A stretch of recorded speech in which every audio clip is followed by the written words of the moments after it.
وہ بھی یہ کہہ رہا تھا وما لکم لا تقاتلون فی سبیل اللہ. اصل میں اس کی موومنٹ سٹارٹ کرنے کا نام تصور پاکستان تھا مرزا صاحب، اس لیے یہ چیزیں کانٹرڈکٹ نہیں کرتی. مرزا صاحب آپ کی ویڈیو سٹارٹ ہوتی ہے جس میں آپ 3-4 دفعہ ریپیٹ کرتے ہیں ساحل الدین بول رہے ہیں ایرانی تو وطنیت کے لیے لڑ رہے ہیں، پھر آپ کہتے ہیں نہیں وہ ایران کے لیے لڑ رہا تھا. اس لیے فضل الہی صاحب ذرا سا نا امنیزیا کا شکار نہ ہو جایا کریں، ٹھیک ہے؟ میں نہیں کہہ رہا ہوں آپ سستا نشہ کرتے ہیں، میں کہہ رہا ہوں امنیزیا کا شکار نہ ہو جایا کریں. وہ جو گیا تھا ڈونلڈ ٹرمپ کے ناشتے میں، اس کو یہ نہیں پتا تھا جانسن امینڈمنٹ کیا، اس نے سمجھا تھا کوئی ایک ہی لفظ ہے. اگر آپ کو اہل بیت سے اتنی محبت ہے تو آئیں شاباش آ کے بیٹھیں، دو زانو بیٹھے میرے سامنے، آپ اہل بیت سے بات کر رہے ہیں تو شرم کیا کرو. اقبال نے تصور پاکستان دی، اور اقبال نے کہا ان تازہ خداؤں میں بڑا سب سے وطن ہے، کیونکہ اقبال نے کہا تھا کہ جو انڈیا کے ہندو ہیں اور مسلمان ہیں یہ اپنے الگ الگ خداؤں کی پرستش کرتے ہیں، ان کے خدا کلیش کرتے ہیں. سر ایک کا خدا دوسرے کے خدا کی شریعت کو کلیش کرا کے ایک دوسرے کو حرام قرار دیتا ہے کہ نہیں اس کا کھایا بھی حرام، اس کا پہننا بھی حرام، اس کے ساتھ شادی بھی حرام، یہ کیسے اکٹھے رہیں گے؟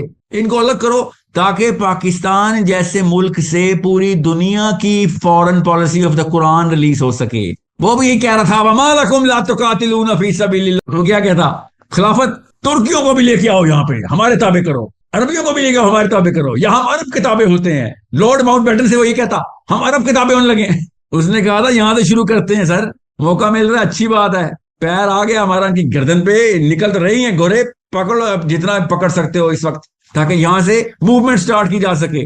آپ نے سمجھ لیا یہاں پہ موومنٹ ختم کرنے کا نام تصور پاکستان تھا، اصل میں اس کی موومنٹ سٹارٹ کرنے کا نام تصور پاکستان تھا مرزا صاحب، اس لیے یہ چیزیں کانٹرڈکٹ نہیں کرتی. اور آپ نے کہا ایٹم بم ہم نے پاکستانیوں کی حفاظت کے لیے بنایا. اب پتہ چلا وطنیت ورسز اسلام کیا ہوتا ہے سر؟ ایٹم بم آپ نے پاکستانیوں کی حفاظت کے لیے بنایا تھا، ہمیں تو پتہ ہی نہیں تھا، ہم نے تو اس پہ کلمے لکھے ہوئے ہیں، اس پہ پاکستان لکھ دیتے پاکستان زندہ باد اونلی فار پاکستان، اس پہ کلمے کو لکھا ہوا ہے. سوچ رہے سو اتنی بیسک سی باتیں ہیں، اتنی بیسک سی باتیں کہ جو پارٹ 2 کا مطالبہ کر رہی ہیں، کیونکہ لمبی تفصیل میں اس لیے نہیں دے سکتا ابھی کیونکہ اکٹھے اتنے سارے جواب دینے بہت ضروری ہیں سب کو ایک ایک کر کے، جو میں 2 چیزیں ایسی ہیں، باقی تو ان لوگوں کو تو میری زبان بھی نہیں آتی جن کو میں نے جواب دینا بھی ہے. 2 کو میں ضرور تفصیلی جواب دے دوں گا جس میں آپ کو بتا دوں گا، کیونکہ ابھی یہ موقع نہیں ہے کہ میں اس وقت وطنیت کا لفظ اور ایران کا لفظ اکٹھا لوں گا تو آپ جیسے ٹک ٹاکرز نے وہ بہانہ بنا کے صرف اپنے ویوز بڑھانے کے لیے اس کو استعمال کرنا. یہ نہیں سوچنا کہ نیچے فتن کا دور ہے، لڑائی چل رہی ہے، اس موقع کے اوپر یہ بات ایسے نہیں کرتے ہوتے. میں نے اس ویڈیو میں بھی یہ کہا تھا کہ اتنے نہ اندھے ہو جانا، اتنے نہ اندھے ہو جانا، آنکھیں کھول کے جہاد کرنا، کیونکہ جہاد ختم ہونا ہے یہاں پہ انشاءاللہ جلدی ہونا ہے. یہاں پہ جو لڑائی چل رہی ہے جہاد نہیں ختم ہونا، وہ کنٹینیو کرنا ہے، وہ اللہ کے لیے کنٹینیو رہے گی. آپ نے اس میں سے نکالا جو ایرانی تو وطنیت کے لیے لڑ، تو مجھے آپ پاکستانی نہیں وطنیت کے لڑے.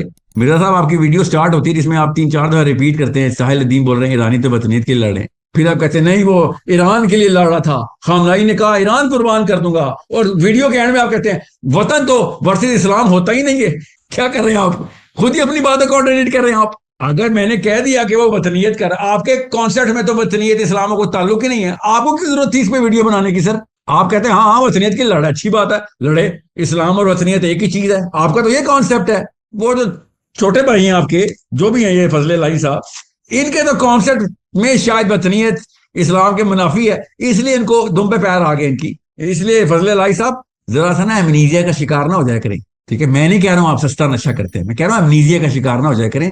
کئی 70-80 سال ہونے والے پاکستان کو، کشمیر پہ تو نہیں میزائل گرائے تھے ایران نے، کبھی ہوا؟ کبھی پاکستان انڈیا کی 3 جنگیں ہوئی ہیں، وہاں سے تہران سے اس وقت میزائل گرے ہوں انڈیا پہ، کبھی ہوا ہے؟ کسی دن آنا بدھ کی شام کو 5 سے لے کے 9 بجے تک میں آپ کو 0 سے ٹرین کروں گا گلوبل لیول کے اوپر دین کا سسٹم کیسے دیکھنا ہوتا ہے. میں کنویں سے باہر آئیں شاباش.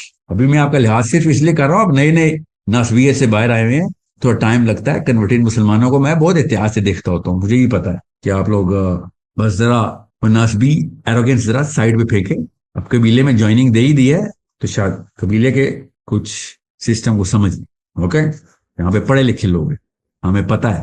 3 ہفتے پہلے میں نے کہا تھا 82 ایئر بون کا انتظار کریں. آئیے نا آج دیکھتا ہوں آپ کرتے کہ آپ کا کیا بیانیہ آتا ہے، لکھ کے دوں گا اسکرین پہ تاکہ آپ پڑھ لیں کہ میں نے بولا کیا. ابھی وہ جو گیا تھا ڈونلڈ ٹرمپ کے ناشتے میں، اس کو یہ نہیں پتا تھا جانسن امینڈمنٹ کیا، اس نے سمجھا تھا کوئی ایک ہی لفظ ہے. آپ کو بالکل اسی طریقے سے یہی کہہ رہا ہوں، بس جس کو کچھ نہ آتا ہو اس کو ہم ممبر پہ بٹھا دیتے ہیں، نہیں اس کو مدرسے بھیج دیتے ہیں، ممبر پہ وہ خود ہی بیٹھ جاتا ہے بعد میں. جس کا دماغ وہ سب سے چھوٹا ہوتا ہے اس کو ہم کہتے ہیں یا یہ کسی کام نہیں تھے مدرسے پا دیو. بعد میں وہ پھر بڑے ہوئے کہتا ہے ساحل ادیم تو مجھے مرتد لگتا ہے. اور ہمیں مت سکھائیں ایران کیا ہے کیا نہیں. اوکے, مجھے مت سکھائیں اہل بیت سے محبت کیسے کرتے, مجھے نہ سکھائیں. اوکے, اگر آپ کو اہل بیت سے اتنی محبت ہے تو آئیں شاباش آ کے بیٹھیں, دو زانو بیٹھے میرے سامنے, آپ اہل بیت سے بات کر رہے ہیں تو شرم کیا کرو. ہم جتاتے نہیں ہیں, اس کا مطلب یہ ہے کہ ہمیں مطلب پتا ہے سارے, آپ کو مطلب نہیں پتا. اس کو کہتے ہیں جذبات میں گفتگو. اہل بیت سے محبت ایسے نہیں کی جاتی. 2 سال پہلے گالیاں دیتے تھے اہل بیت کو آپ لوگ, ہمیں سمجھاؤ گے اہل بیت کا کی محبت کیسے کرتے ہیں؟ فیشن بنا لیا آپ لوگوں نے. مولا علی بول دینا فیشن نہیں ہوتا. دیکھ لیا آپ نے, میں نے آپ کو ٹویٹس دیکھ لی ہیں کس طریقے سے آپ کو اہل بیت سے محبت ہے.